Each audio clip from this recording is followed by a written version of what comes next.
कम समय और कम परिश्रम होली रे तैयारी करंतु पार्टी मिलगला परी गोटे नुआ प्रकार मिठा से आग आम ये गोटे बाउल देदेबा क्षीर 2 बड़ कप मुझे क्षीर नहीं ताको आगुरी फुटे ठंडा करके क्षीर को आम यूज करवा और से अधा कप देदेबा दही से सेम कप रे मापिकी अधा कप ये मु मिल्क मेड दूचे या फल मिठा पूरा परफेक्ट हम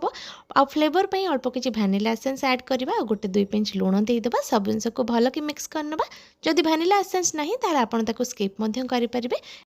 2 छोट चामच ये आम कॉर्नफ्लोर ऐड करवा और सब जिन को भल भाव ये मिक्स करके एक साइड रखी दूचे आ जगह नहीं जाऊँ गोटे केक टिन भल भाव घी चारिपट जाक लगे ना आ अल्प किसी टूटी फ्रुटी ए पकईदे और जो मिक्सचर को आम मिक्स करके रखी आउ थे भल कि गोल नवा और ये ढालीदे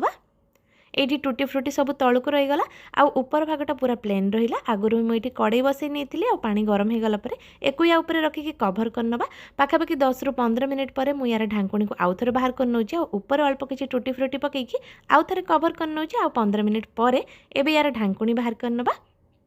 एबे देखो यार कलर बहुत ही बढ़िया कलर आसी जाइए और भल भाव यहाँ बनी जाइए गैस फ्लेम को ऑफ करनबा को टिके समय ठंडा हाँपाई छाड़ा और ठंडा हो गला मुझे बाहर करके देखो देखो केते परफेक्ट बनिकी रेडी होगी आगो को तो होली आसुची निश्चय भाव में घरे किसी ना कि तैयारी करुवे तो ये रेसिपी को निहाती भाव में ट्राए कर देखु वीडियो पसंद आसले लाइक टे निश्चय करने और जब फेसबुक पेज देखुं पेज को फॉलो कर